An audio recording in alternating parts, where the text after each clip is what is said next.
Depuis le temps de Jean-Baptiste jusqu'à présent, le royaume des cieux est forcé. Et ce sont les violents qui s'en emparent. Parole du Seigneur. Que depuis le temps de Jean-Baptiste, le royaume des cieux est forcé. Jésus pouvait dire que le royaume des cieux est descendu. Et pour entrer dans le royaume des cieux, il faut être violent. Dis à ton voisin, tu dois être violent. La violence dont parle Jésus ici n'est pas celui qui se lève et qui commence à chicoter tout le monde. N'est pas celui qui est en train d'insulter tout le monde. Ce n'est pas de cette violence qu'il s'agit. Cette violence, c'est d'être capable d'éliminer beaucoup de choses en toi, d'abandonner beaucoup de choses en toi. Être capable de jeter ton manteau qui t'empêche d'aller vers Jésus. Comme Bartimée a jeté son manteau.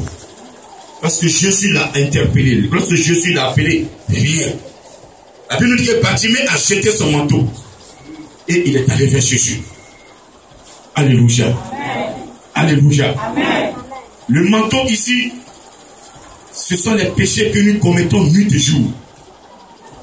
Notre désobéissance à la parole de Dieu. Alléluia. Amen. Et donc nous devons être violents pour entrer dans le royaume des cieux. Ce n'est pas dans le ciel. Lorsque nous allons mourir, que nous allons avoir droit à la grâce de Dieu. Et la terre, dans le ciel, on sera riche. Tu as menti. Moi, Padre m'a dit, tu veux, j'aurai mon argent sur terre. Amen. Vous devez être aussi béni comme moi. Amen. Vous devez être aussi protégé comme moi. Amen.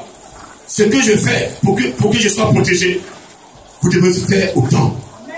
C'est pas le Saint-Esprit veut que ce matin, nous entrons, nous décortiquions les péchés. Il y a certaines personnes qui vivent dans le péché, mais elles ne savent pas que c'est le péché. Pour elles, c'est la coutume, c'est normal. Ce n'est pas toutes les coutumes qui entrent dans le plan de Dieu. Alléluia. Amen. Alléluia. Amen. Et donc, être violent, c'est abandonner le péché.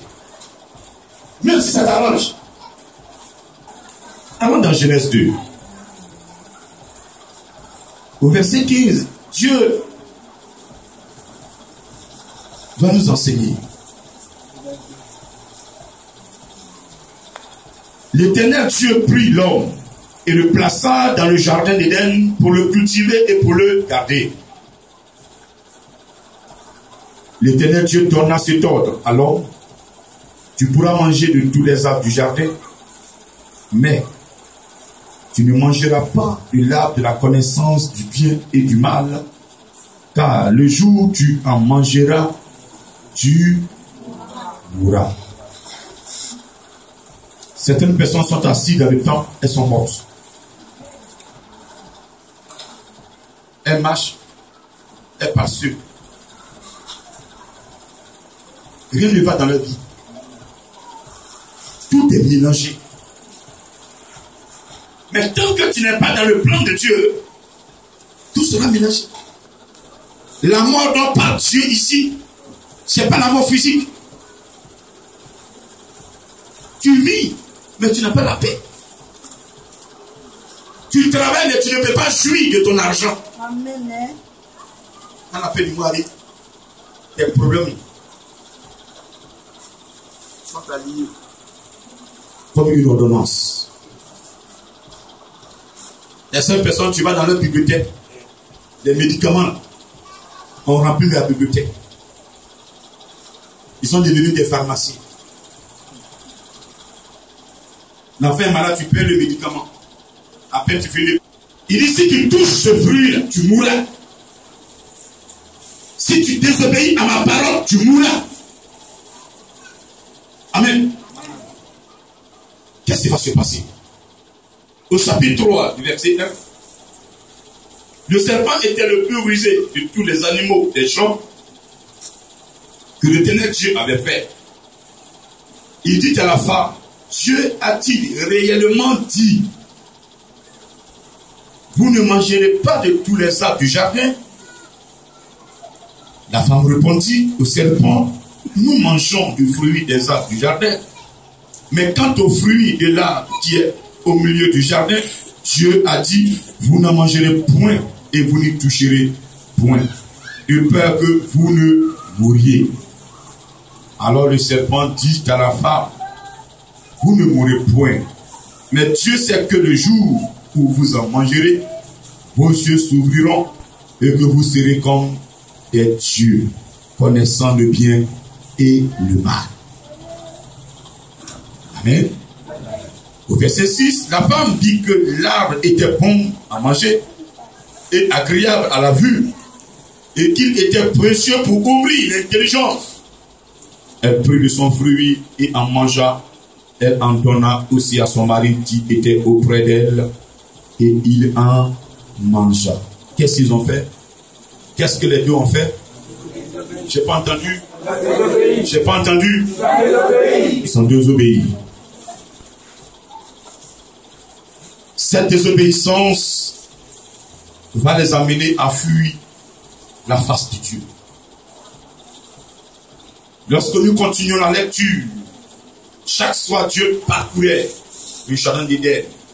Il les cultivait. Il leur parlait. Dieu veut te cultiver dans sa maison. Chaque dimanche, chaque mercredi soir, dans certains lieux, chaque vendredi soir, et même partout où se trouve la mission, quelque part, même les minuit, les sœurs, les frères se retrouvent pour prier le Seigneur. Et pendant ce moment-là, le Seigneur prend le temps de te cultiver, de te parler. Te cultiver, c'est recevoir sa parole. Et cette parole va te transformer. Alléluia. Et donc Dieu avait créé l'homme. Dieu a mis l'homme dans le jardin d'Éden dans le but de le cultiver et de garder. Te former et te garder. Dieu ne veut pas former un serviteur de Dieu et puis il va le laisser. Non. Il te forme. Les enseignements qu'on vous donne, c'est pour que vous puissiez transmettre ces enseignements à d'autres personnes qui en ont besoin. Peut-être qu'en venant ici, tu avais des maux de ventre et Dieu t'a guéri. Tu as reçu des enseignements. Toi aussi, tu vas voir des personnes qui ont aussi des maux de ventre. Va vers ces personnes et dis-leur que Dieu est vraiment réel et peut guérir la maladie qu'elle porte. Alléluia. Je dis Alléluia. Sans ce moment, il va te cultiver. Il faut que tu sois cultivé. Si tu n'es pas cultivé, tu ne peux pas vivre dans le spirituel. Alléluia. Jésus-Christ était cultivé. C'est pourquoi qu'il est dans le désert et que le diable lui a dit, si tu es fils de Dieu, prends ce caillou, transforme-le en pain. Il dit, je ne peux pas le faire. Même si je suis capable de le faire, mais je ne le ferai pas. Parce que la culture que mon père m'a donnée, il m'a dit que l'homme ne va pas simplement se nourrir de pain, mais de toute parole venant de lui. Amen. Amen. Tu peux être cultivé si tu opposes la parole de l'homme de Dieu à la parole de ton père. Ton père, il est ton père. Il est le géniteur, mais il n'est pas ton créateur. Ton créateur te connaît mieux que ton père.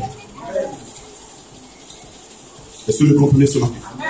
Dieu te connaît mieux que ta mère. Dieu te connaît mieux que quiconque. Il te connaît. Présentement, tu es assis là. Tous vos noms sont dans vos livres. Tous vos noms sont sur ses lèvres. Certaines personnes croient que Dieu ne les connaît pas. Ah non, moi Dieu ne les connaît pas. Dieu vous connaît. Répète, Dieu me connaît. Dieu me connaît. C'est pourquoi tu ne dois plus te cacher à compter de ce matin. Amen. Amen. Je dis Amen. Amen. Tu ne dois plus te cacher. Dis Amen s'il te plaît. Malgré ce que Dieu leur a dit, le serpent va approcher elle. Est-ce que Dieu vous a réellement dit? Il a insisté, il a appuyé sur ta lèvre là. Réellement dit, réellement. Aïe. Mais pourquoi il appuie ça comme ça? Mais c'est pour créer le doute. Quand tu viens, tu as ton argent, tu dis non, il est parti s'aimer. Et puis ton ami est là, ou bien ta soeur, ton père, ou bien ton mari, les gars, vous enveloppez tout ça déjà dans nos grandes journées. Il va dire non, Dieu, il est dans nos grandes journées. Tout ça là. Et puis les gens, ils disent tout ça là. C'est combien? C'est donc les 10 000. Et tout que 10 000 est trop. C'est pas que le grand va toucher les 10 000 de 1 milliard de francs CFA. C'est ça, tu es béni. Là, ce que tu gagnes plus, là, ça peut te faire des affaires. Et puis ça multiplie vos parties. Amen. Amen. Tu dis amen. Amen. Et donc, le diable sème le doute pour que tu abandonnes. S'il te plaît, il faut abandonner. Au bout de cette persévérance, il y a quelque chose au bout. Il y a une promesse qui va s'accomplir. Il y a une terre promise. Il y a un lieu où coule le lait et le miel. Cette promesse est pour tout le monde. Hier, il s'agissait des enfants d'Israël en Égypte. Mais aujourd'hui, il s'agit de toi. Je te promets ce matin que si tu suis cette voie, si tu écoutes sa parole, tu quittes réellement le péché, tu ne fais pas comme Adam et Ève. Lui, Dieu, il va te bénir, il va te cultiver, il va te garder. Et si tu as gardé, personne ne peut te toucher. Amen. Personne ne peut te toucher. Même ta mère qui t'a mis, elle ne peut pas te toucher. Amen. Elle aura peur de toi désormais. Parce que vous n'êtes plus sur la même longueur d'onde. Alléluia. Elle va te voir, elle va dire, mais tu es trop fort. C'est moi qui te dis, mais tu es trop puissant. Ah, c'est quel enfant ça? Ami, tous mes enfants là, cet enfant même là, il est trop dangereux. Tant qu'on ne t'a pas traité de sorcier, c'est que tu n'es pas dans le plan de Dieu. Tes parents vont te traiter de sorcier. Parce que quand Dieu t'a rempli, quand tu as la grâce de Dieu, quand tu as la gloire de Dieu sur toi, on te traite de sorcier. On te traite de sorcier. Parce que sur la terre, personne ne peut te vaincre. Celui qui va te vaincre doit d'abord vaincre le Saint-Esprit 1. Vaincre Jésus 2. Et vaincre il y avait 3 avant de te toucher. Alléluia. Mais c'est impossible. Alléluia. Le Père, c'est impossible. Le Père, c'est impossible. C'est impossible. Toutefois que je serai dans le plan de Dieu. Je serai dans le plan de Dieu. Personne ne pourra me toucher. Au nom de Jésus. Est-ce que tu peux l'acclamer ce matin?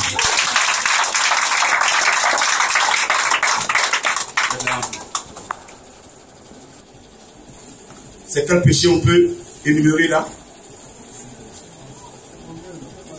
C'est quel est ce type de péché? Comment on appelle ce péché?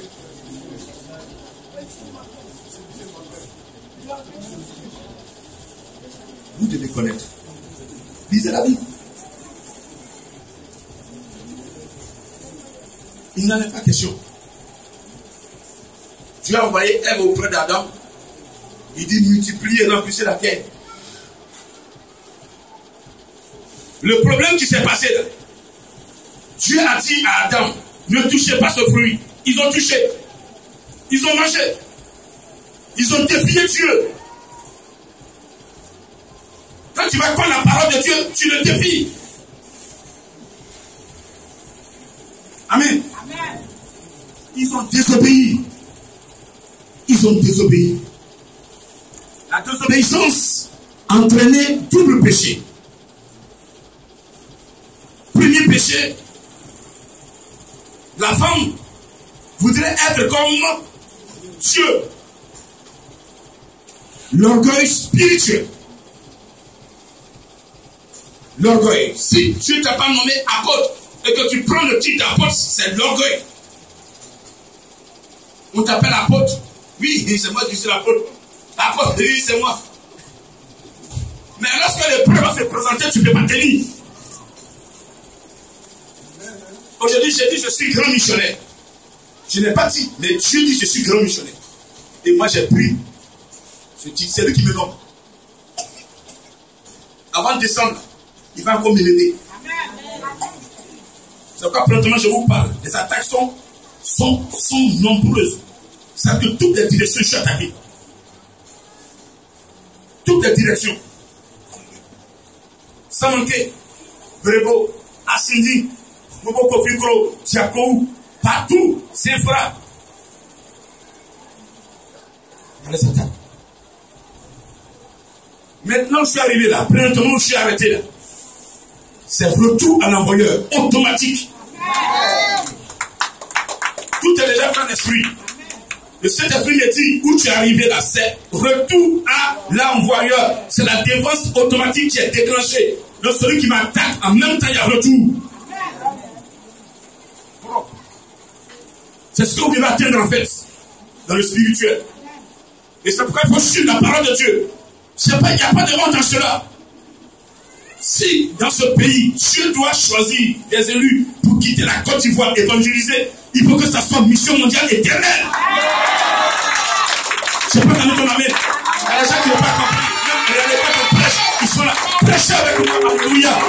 Prêchez avec moi. Alléluia. La prédication de l'évangile est une folie. Quand tu dis rien, c'est que ça ne va pas toucher. Mais c'est à ton âme que je parle. Je parle à ton âme. Je veux que ton âme soit touchée. Si ton âme est touchée, toi-même tu vas changer. Quand l'âme est touchée, là, souvent quand on parle, tu crois que c'est de toi on parle, c'est que ton âme est touchée. Demain là, tu vas plus recommencer. Vrai ou faux? La femme veut être comme Dieu. Ah non, si je mange ce fruit-là, mais je mange ce fruit et je serai comme Dieu. Donc elle allait prendre le fruit, elle a mangé. Désobéissance. Orgueil spirituel. Maintenant, qui a parlé à la femme? C'est le serpent. Moi, comme missionnaire, je te parle. Ton père vient te parler.